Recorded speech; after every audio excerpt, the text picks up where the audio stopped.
Welcome back to my channel நண்பா. நம்ம இன்னைக்கு பீலஸ் மார்ஷல் ஸ்பிரிட் அனிமோட 27வது எபிசோட பற்றி பார்க்க போகிறோம். எபிசோட் ஸ்டார்டிங்கில் இது வெறும் ஏதோ பாதி அயன் பிளேட்டோட பீஸ் மாரி தான் இருக்குன்னு சொன்னதை ஃபேங் யோசிச்சு பார்க்குறான். அப்போ இந்த அயன் பிளேட்டை வச்சு என்ன தான் பண்ண முடியும், ஒன்றும் தெரியலையே, என்ன செய்யலாம்னு சொல்லிட்டு ஃபேங் யோசிச்சுக்கிட்டு இருக்கான். இதால் என்ன யூஸ்ன்னு தெரிஞ்சுக்கணும்னு சொல்லிட்டு உட்காந்து அந்த பவரை அப்சர்வ் பண்ண ஆரம்பிக்கிறான். பார்த்தா அது ரெட் கலரில் மாறி போகுது. அதை பிடிச்சி இழுக்கிறான். பார்த்தா அவனை சுற்றி ரெட் கலரில் பவராக வருது. திருப்பி கண்ணு முடிக்கிட்டு கல்டிவேஷன் பண்ண ஸ்டார்ட் பண்றான். என்னடா சவுண்டு கேக்குதுன்னு கண்ணை திறந்து பார்த்தா அந்த கிண்ணத்துக்கு முன்னாடி நின்னுகிட்டு இருக்கான். மேல இருந்த அந்த அயன் பிளேட்டோட பாதி துண்டு வந்து அந்த கிண்ணத்துல விழுது. இன்னொரு பாதி துண்டு அந்த கிண்ணத்துள்ள இருந்து வெளியில வந்து ரெண்டும் ஒன்னா சேர்ந்துடுது. இதுதான் அப்ப அந்த அயன் பிளேட்டோட பாதி துண்டா, இது ரெண்டும் ஒன்னா சேர முடியும் போல இருக்கேன்னு ஃபேங் யோசிக்கிறான். அவன் பவர்ஃபுல்லா ரெட் கலர்ல மாறிடுது. கண்ணை திறந்துட்டு அந்த கிண்ணத்தால கூட ரெண்டு பவரையும் முழுசா உள்ளார அப்சர்வ் பண்ண முடியலையேன்னு ஃபேங் சொல்லிக்கிட்டு இருக்கான். இன்னைக்குதான் அவுட் செக்டோட தேர்ட் ரவுண்டு போட்டி வேற இருக்கு, நான் வேற போகணுமேன்னு சொல்லிட்டு ஃபேங் யோசிச்சுக்கிட்டு இருக்கான். சீனை கட் பண்ணா மெயினால காட்டுறாங்க.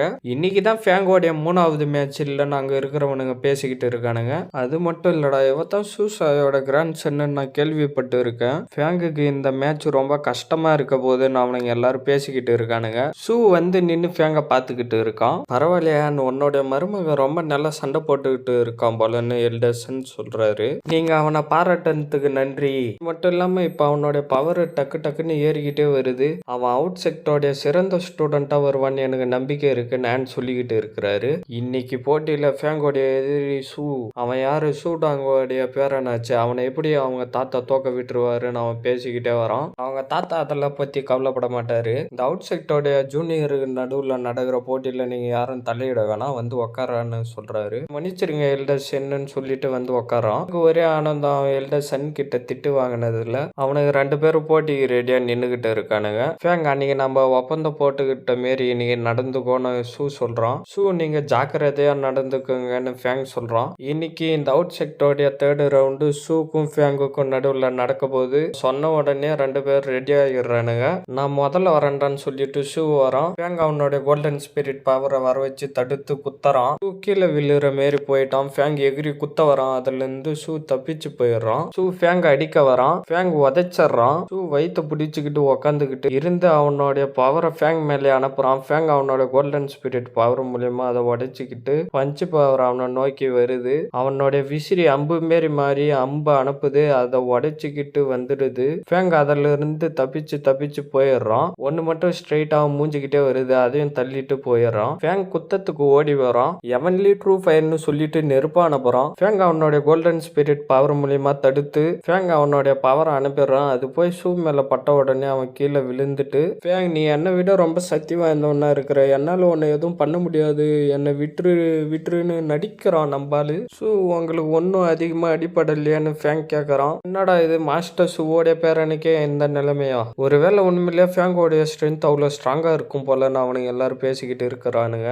எல்டர்சன் இன்னும் கொஞ்சம் நேரம் வெயிட் பண்ணிக்கிட்டு இருங்க, ஃபேங் இந்த மேட்ச்ல ஜெயிச்சு அவுட் செக்டோடைய சிறந்த ஸ்டூடெண்ட்ன்ற பேரை ஃபேங் வாங்குவான் சந்தோஷமா சொல்லிக்கிட்டு இருக்கிறாரு. அவனோட தாத்தாவாச்சு இவனை விட சக்தி வாய்ந்தவனா இருப்பான்னு நினைக்கிறேன்னு எல்டர்சன் சொல்லிக்கிட்டு இருக்கிறாரு. மூப்பாய் நின்னு பாத்துக்கிட்டு இருக்கான். ஃபேங் அவனை தூக்கி பிடிச்சுக்கிட்டு இருக்கான். ஷூ என்னவோ மஞ்சள் கல்லர்ல எடுத்துட்டு ஃபேங்க தள்ளி விட்டுட்டு அவன் மேலேயே போட்டுறான். எரிஞ்சு அந்த இடமே ஒரே புகை மூட்டமாகி ஃபேங் மேல நெருப்பு மாரி எரிஞ்சுக்கிட்டு இருக்கு. ஷூ என்ன கருப்பு தீச்சட்டு பதக்கத்தை யூஸ் பண்ணிக்கிட்டு இருக்கான். அது ரொம்ப கொடூரமானதுன்னு கத்திக்கிட்டு இருக்கிறாரு. இந்த போட்டியில எந்த ஒரு பொருளையும் யூஸ் பண்ணக்கூடாதுன்னு ரூல்ஸ் எல்லாம் ஒன்றும் இல்லை. ஃபேங்குக்கு திறமை இருந்தால் அவனும் பொருள்லாம் யூஸ் பண்ணலாம். ஷூவோடைய அந்த மெட்டல் கண்டிப்பாக 9th லெவலில் இருக்குன்னு தான் நான் நினைக்கிறேன். அதனால ஃபேங்குக்கும் அதிகமாக அடிபட்டு இருக்கும். அவனால ஏஞ்சிக்க கூட முடியாதுன்னு தான் நான் நினைக்கிறேன்னு சொல்லிக்கிட்டு இருக்கான். டக்குன்னு நான் இந்த மேட்சை முடிச்சு வச்சிடறேன்னு சொல்லிட்டு ஷூ நடந்து வரான். ஆன் ஓடி வராரு. சிங் அவனோட பவர் அனுப்பி ஆனை தடுக்கிறாரு. டே சிங், என்னோட வயலில் நீ குறுக்க வராதரான்னு ஆன் கத்துறாரு. செக்டர் ரூல் படி யாரா இருந்தாலும் அவுட் செக்டர்ல நடக்கிற போட்டிக்கு நடுவில் யாரும் உள்ளார போகக்கூடாதுன்னு சிங் சொல்றான். ஃபேங் உன்னோடைய டீச்சர் இல்லாம நீ வெறும் குப்பை தண்டை, என் கூடவா சண்டை போட நீ விரும்புற? இப்பயாச்சும் தெரிஞ்சுக்கோ நான் யாருன்னு. நான் போய் வாங்கிட்டு விட்டு கொடுப்பேன்னு சொல்றான். நீ என்னை ஏமாத்திட்டடான்னு சொல்லிட்டு ஃபேங் எழுந்து நிக்க, இன்னும் ஒன்னால எழுந்து நிக்கலாம் முடியுதா, பரவாயில்லன்னு சொல்லிட்டு அடிக்க வரான். ஃபேங் அவனோட பேக்ல இருந்து கத்தி எடுத்து அவனை வெட்டிடுறான். டே ஃபேங், உனக்கு எவ்வளவு தைரியம் தான் என்னைய அடிப்படா, என்னோட தாத்தா உன்னை சும்மா விட மாட்டாரான்னு கத்திக்கிட்டு இருக்கான். ஃபேங்கோ கடுப்பாகி எகிரி அவனோட ஃபிஸ்ட் பவர் அனுப்புறான். அதை எவனோ வந்து நிறுத்துடான்னு சொல்லிட்டு தடுக்க தடுக்கிறான். அவன் அடிச்ச அடியில ஃபேங் வந்து கீழே விழுந்துடுறான். டேய் சின்ன பையன், நான் உன்னை நிறுத்துன்னு சொன்னேன்ல, உனக்கு காது கேட்கலையாடான்னு அவன் சொல்றான். அவன் என்ன கொல்றதுக்கு வந்தானே, அப்ப ஏன் நீங்க நிறுத்தல? அவனுக்குன்னா ஒரு நியாயம், எனக்குன்னா ஒரு நியாயமானு ஃபேங்க கடுப்பா கேட்கறான். நீ அவனை கொன்னுட்டன்னா பெரிய பிரச்சனை ஏற்படுத்துன்னு சொல்லிட்டு அவனுடைய பவரை அனுப்பி ஃபேங் அடிக்கிறான். ஃபேங், நீ அவன் கூட பனிஷ்மெண்ட் ஆளுக்கு வந்தாகணும்னு அவன் சொல்றான். உங்ககிட்ட இருக்கிற அதிகாரத்தை உங்களுக்கு ஏத்த மாரி யூஸ் பண்றீங்க, பாவம் அவனுக்கு உதவி பண்றதுக்கு கூட யாரும் இல்லைன்னு சொல்லிட்டு அவன் அடி வாங்கினதை யோசிச்சு பாக்குறான். மூப்பாய் சின்ன வயசா இருந்தப்ப அவனை அடிச்சதை யோசிச்சு பாக்குறான். சன்னி அக்ஷோ அதை பார்த்து சிரிச்சுக்கிட்டு இருக்கான். அப்ப அங்க ஏதோ பவர் வந்து அடிக்குது, அவனும் கீழே விழுந்துறான். யாரு இந்த மாரி பண்ணதுன்னு எழுந்து பாக்குறான்.